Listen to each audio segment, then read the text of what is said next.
आपको मैंने किसान आंदोलन में काफ़ी देर से देखा, हमारे कैमरे के सामने आप खड़ी हुई थी और मैं आपके पीछे जो है कैमरा बना रहा था। अच्छा। तो आप क्या किसान आंदोलन में जुड़ी हुई है पहले से या फिर एक विजिटर के रूप में? विजिटर के रूप में कह लीजिए, लेकिन मैं किसान आंदोलन में मानसिकता से जुड़ी हुई हूँ। जब से मैं देख रही हूँ किसान आंदोलन कर रहे हैं, मैं तब से उनकी कहानियाँ लिख रही हूँ। एक मैंने कहानी लिखी थी। आपका नाम क्या है वैसे? मेरा नाम गीता ग्रोवर है। गीता ग्रोवर। गीता आहूजा ग्रोवर। अच्छा, गीता आहूजा ग्रोवर। हाँ जी, पहले मैं देहरादून से थी, फिर बीच में फतेहगढ़ चली गई अपनी मदर के डेथ के बाद में। हाँ। फतेहगढ़ फर्रुखाबाद जो है, उसके बाद मैंने यहाँ आकर के फिर से दिल्ली में आकर के सेटल हुई, शादी हुई यहाँ दिल्ली में। अच्छा, ठीक है जी। हाँ, नहीं बोलिए, आप बोलते रहिए। हाँ, तो मैं तब से मतलब आफ्टर मैरिज में कहानियाँ लिखनी शुरू करी और कुछ परिस्थिति भी ऐसी बनी और कुछ क्योंकि कहानियाँ तो परिस्थिति जन्य होती है। हाँ, बिल्कुल। और उसी को मैं लेकर के काम कर रही हूँ और जब मुझे लगता है कि हाँ ये मैं लिख रही हूँ और मैंने सही लिखा, तो मैं उसे प्रेषित करती हूँ किताब के रूप में। मुझे लगता है कि हाँ, मेरी किताब एकेडमी से भी पास हो चुकी है, हिंदी एकेडमी से। जब मेरी वो किताब पास हो गई तो मुझे लगा कि हाँ मैं पास हो, मुझे तो पास हो चुकी है। तो यहाँ पर आकर के तो मैडम आपको बताएं हम क्या सोच रहे हैं इस समय? हाँ जी बताइए। मैं 1982 में इनकी उम्र का था लगभग। अच्छा अच्छा। तो उस समय महादेवी वर्मा से मिला था। अच्छा अच्छा। और उनसे बातें किया था जी। तो जो बातें मैंने उनसे किया था वही फीलिंग हो रही है आपसे बातें करके। मेरे से मैं इतनी महान तो नहीं हूँ।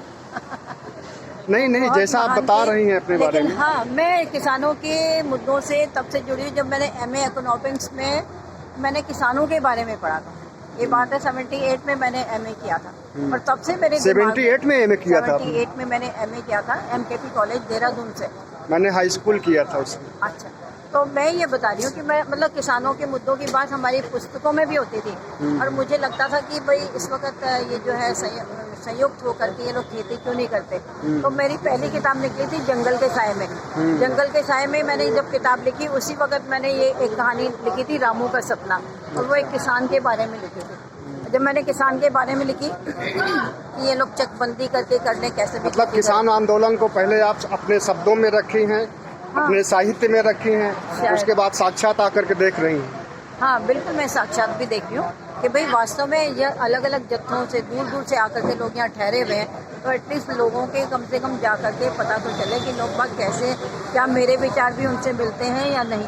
और मुझे लगा कि हाँ मैंने जो लिखा वो सटीक लिखा और देख करके लिखा, क्योंकि टीवी पे न्यूज़ तो सब आ जाती है और फिर हम अखबार के एडिटोरियल्स भी देखते हैं, उसके बाद बावजूद हम जो फेसबुक पे देखते हैं टीवी पर निगेटिव खबरें आती हैं।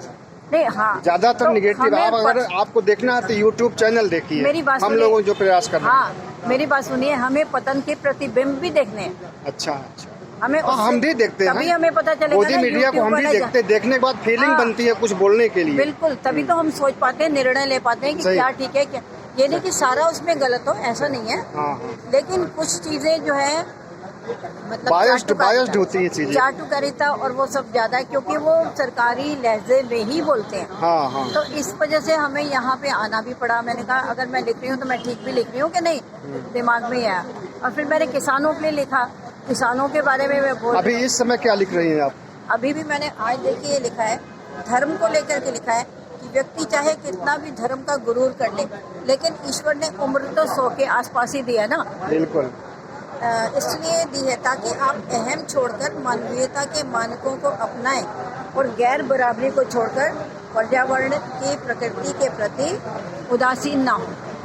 ये मैंने आज का लिखा है। और इसके अलावा मैंने कल जब मोदी जी वहाँ पे गए हुए थे, इसको किताब में संकलित करेंगे?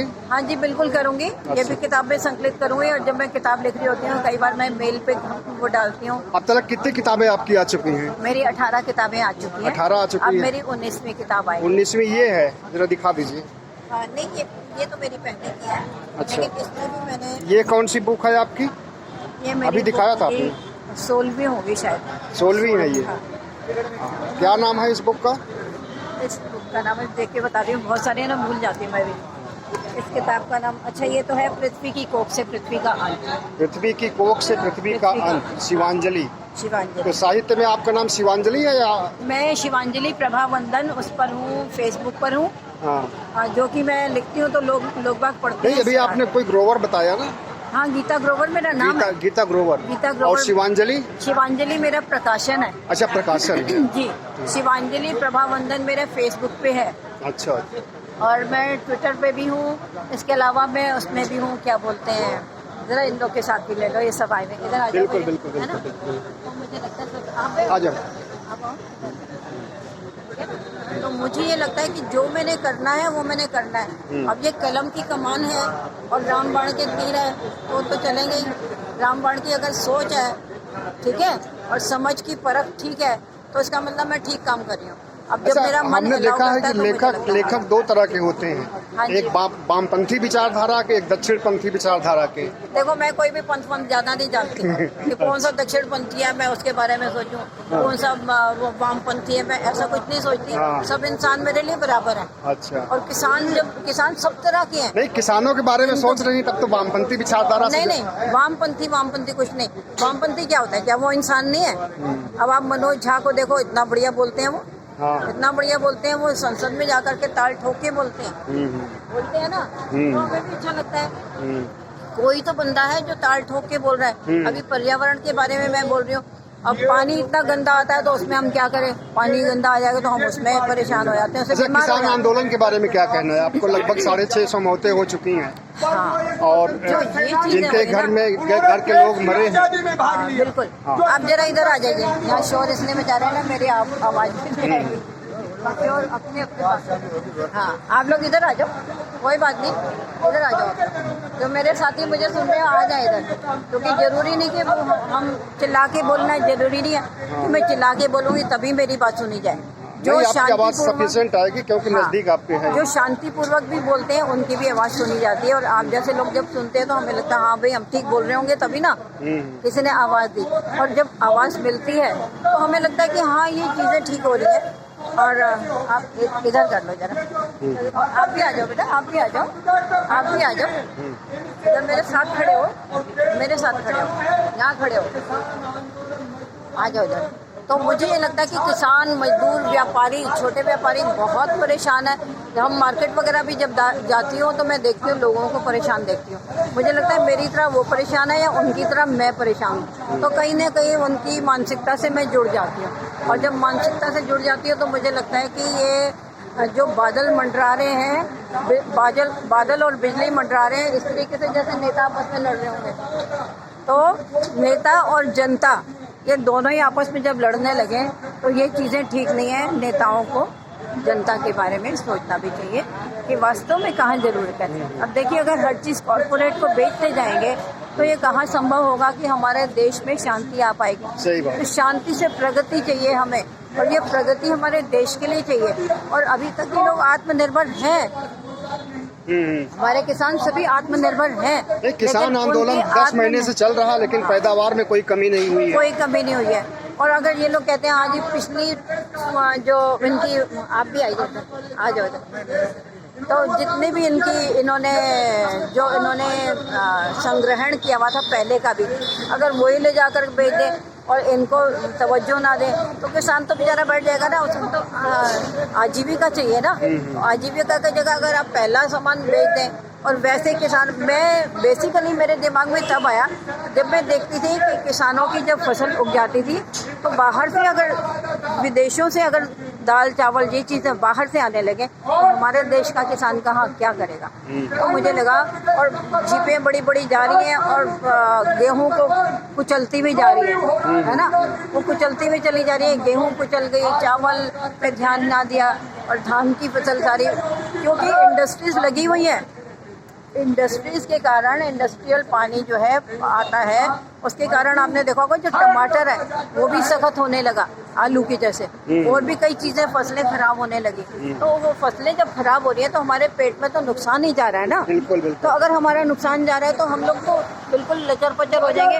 हमने ऐसे लचर पचर होते हुए थोड़ी लड़ पाएंगे दुनिया से। तो पहले सोच होनी चाहिए। अगर आपकी सोच होगी, विचार विनिमय होगा, तो आप अपना डंका बजा सकते हैं। अगर सोच में आपकी सिर्फ पैसा कमाना है, या फिर आप नहीं कर सकते। अच्छा, किसान आंदोलन के जो तीन काले कानून हैं, हाँ जी, हाँ जी, इनको सरकार नहीं मान रही है, हाँ जी, हाँ। और किसान लोग इसके लिए अड़े हुए हैं, हाँ बिल्कुल अड़े तो हुए इस हैं। पर आप क्या सोचती हैं और क्या जनता? देखिए मैं तो यही कहूँगी MSP तो जरूर होनी चाहिए। और मंडियों का एक बात और भी है, मैंने मंडियों के बारे में भी सुना है, और जो भी तीनों काले कानून है, अभी अगर किसी के पास मेरी किताब हो तो भाई मैं दिखाती। आज तो मैं लाना ही भूल गई, लेकर के दूसरी किताबें रख ली मैंने, चलते कोई चलते बात नहीं, चलते। कोई बात नहीं, फिर कभी लेकिन- देख लेंगे, नंबर हाँ, आपका ले तो लेंगे। मैंने किसान संघर्ष और सरोकार एक के साथ ये किताब लिखी है, और उसमें मैंने दिखाया कि इंडस्ट्रीज तो लग रही हैं, कॉरपोरेट्स तो आ रहे हैं, लेकिन कॉरपोरेट्स के नीचे हम लोग दबे जा रहे हैं, और सारा ठेका अगर उन्हीं को मिल रहा है तो हमारा किसान कहाँ जाएगा।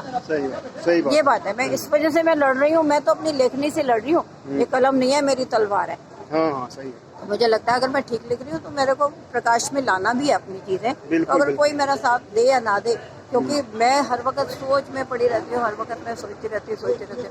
वो टेंशनें इतनी घेर लेती हैं, तो मुझे लगता है कि मैं नॉर्मल होने के बजाय मैं एबनॉर्मल हो गई हूँ। तो ये जरूरी नहीं कि मैं हर किसी से बोल बोल के बताऊँ, लेकिन मुझे लगता है कि अगर मैं ठीक लिख रही हूँ तो मैं ये प्रकाश में जरूर लाऊंगी। बिल्कुल बिल्कुल ये लाना प्रकाश चाहिए। में लाना है, ये हमारी जरूरत है, ये किसानों की जरूरत है। आपकी ये पारिवारिक हमारी- स्थिति क्या है? बच्चे क्या करते हैं? मेरे बच्चे तो दोनों की शादी हो गई, इसलिए मैं आज़ाद हूँ।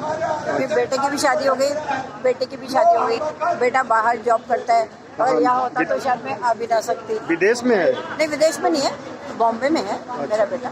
लेकिन वो अपना जॉब कर रहे हैं, मस्त है, अपने म्यूजिक में मस्त है, और मैं अपना इधर अकेले हैं, हम दोनों पति पत्नी। लेकिन मुझे ये लगता है कि हाँ, मैं अगर ठीक काम कर रही हूँ तो मुझे करना है। ये नहीं कि कौन क्या है, कौन कैसा बुरा। अगर हम ये सोचें हाँ जी हर वक्त हमें अच्छा ही होना चाहिए, और हर वक्त बंदा अच्छा तो होता ही है, विचारों से अच्छा तो होता ही है, लेकिन उसको साथ और एकता का, जैसे मैं देखती हूँ ना, किसान एकता के सीप में मोती की तरह इनकी पवित्रता है। तो हिंदू मुस्लिम सिख ईसाई सब पवित्र है, मोती के समान, सीप के मोती की तरह। गलत तो नहीं कह रही, सीप के मोती की तरह इनकी एकता पवित्र है। उसमें हिंदू मुस्लिम सिख ईसाई सब लोग हैं, बिल्कुल, और यही इनकी ताकत है, जो इनकी ताकत बोल रही है। तो इकट्ठे होकर के ये बढ़ रहे हैं आगे, और मैं कहती हूँ अगर ये जम के रहेंगे, और जरूर एक ना एक दिन ऐसा आएगा किसानों की तरफ सरकार की नजर जाएगी, और उनको जाना भी देंगे। चल, बहुत बहुत ये धन्यवाद मेरी किताब आपको। आपने देखी होगी, हाँ, देख ली। पृथ्वी की खोज, हाँ। पृथ्वी का अंत। और कोई किताब लिए हैं? जागते सपनों का दर्द। और अभी मैंने किसानों के लिए लिखी आधार प्रभात प्रभा वंदन। आधार प्रभात प्रभा इसलिए कि हमारे आधार तो हमारे किसान हैं, और उनका आधार अगर सही होगा तो हमारी प्रभात की प्रभा तभी होगी। सही बात। क्योंकि अगर उनका मतलब हमारी प्रभात की प्रभात तभी होगी जब वो किसान हमारे मजबूत होंगे, क्योंकि उन्होंने आत्मनिर्भर बनाया है, उन्हीं की ताकत के हम ऋणी भी हैं। इसलिए मैं अग्रणी भी हूँ। बिल्कुल बिल्कुल। अग्रणी होकर के हम कोई काम कर सकते हैं, हम सोच सकते हैं, कम से कम उनके बारे में सोचेंगे तो बात होगी। ठीक है, धन्यवाद गीता ग्रोवर जी।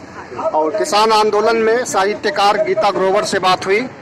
आपने देखा, उनकी किताबें देखा, उनके विचार देखा और सुना, और किसान आंदोलन को एक नई ऊर्जा देने के लिए साहित्यकार लोग भी, कथाकार लोग भी काम कर रहे हैं। ये चीज़ देखने में आया है। बहुत बहुत धन्यवाद। बहुत बहुत साहित्य हमारी ऊष्मा है और किसान हमारी ऊर्जा है। हाँ, बहुत बहुत धन्यवाद। दीजिए अपना।